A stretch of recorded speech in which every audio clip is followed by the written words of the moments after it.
I finalment, després d'ajornaments successius, avui s'ha alçat el secret de sumari del cas Gürtel. Això sí, no sense problemes. Les parts no han pogut accedir a primera hora del matí al sumari penjat en una web perquè les claus facilitades pel Tribunal de Madrid eren errònies.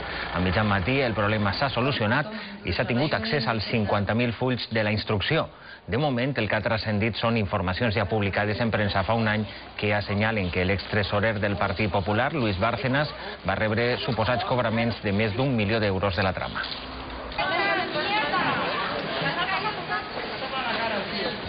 I sobre este assumpte, la portaveu del Partit Popular en el Congrés, Soraya Sáenz de Santamaría, ha dit que el seu partit adoptarà mesures contundents si s'acredita que s'han comès actes delictius.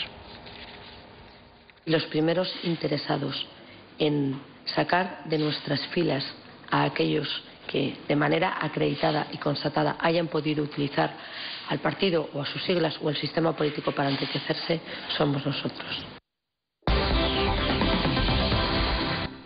Finalment, després d'ajornaments successius, este matí s'ha alçat el secret del sumari del cas Gürtel. Això sí, no sense problemes. Les parts no han pogut accedir a primera hora del matí al sumari penjat en una web perquè les claus facilitades pel Tribunal de Madrid eren errònies.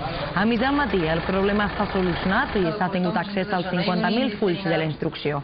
De moment el que ha transcendit són informacions ja publicades en premsa fa un any que assenyalen que l'extresorer del Partit Popular, Luis Bárcenas, va rebre suposats cobraments de més d'1 milió d'euros de la trama.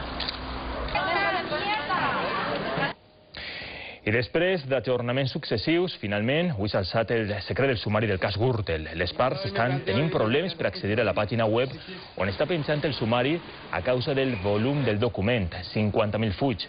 Segons el que va transcendint, l'extresorer del Partit Popular, Luis Bárcenas, hauria rebut suposats cobraments de més d'1 milió d'euros de la trama, tal com es va publicar ara fa un any. El sumari també desvela que Francisco Correa desviava els diners presumptament rebuts a paradisos fiscals.